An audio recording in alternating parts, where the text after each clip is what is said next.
As pedras teñen vida, e por iso se lles rende culto e se tecen historias fantásticas cando teñen formas sorprendentes ou cando se lles opoñen prodixios e milagres.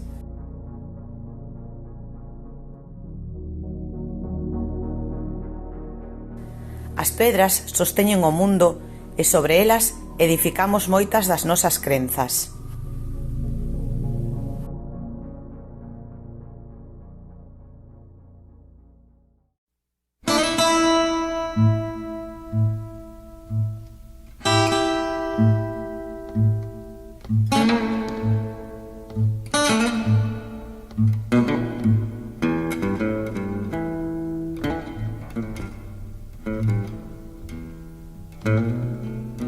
Oh, Captain, Captain.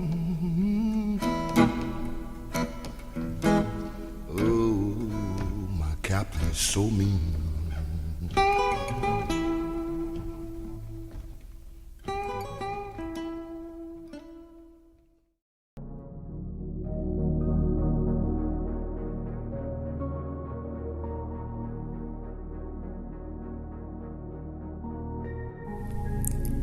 É a Virxe da Barca un dos enclaves máis pintorescos do noso litoral.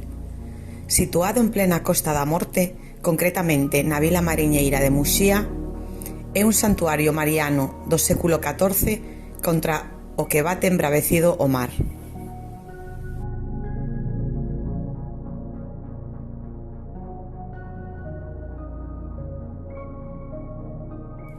A barca nas que chegou era de pedra, e segundo a lenda, son esas pedras ciscadas diante do santuario as que formaban esa barca.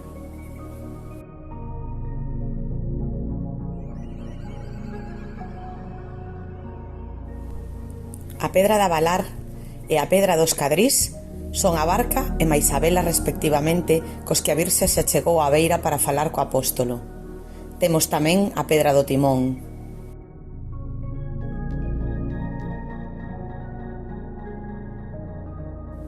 A pedra dos Cadrís ten forma de ril e atribúenselle propiedades curativas para as dores de espalda e de cabeza.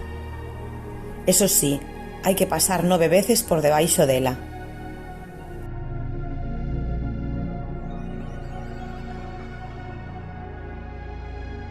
A máis famosa de todas é a pedra de Avalar.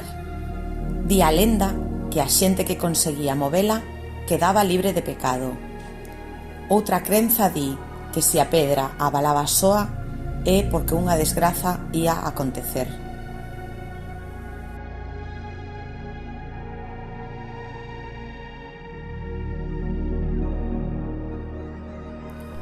Preto delas atópase tamén a pedra dos namorados, furna onde as parellas de namorados xúranse amor eterno.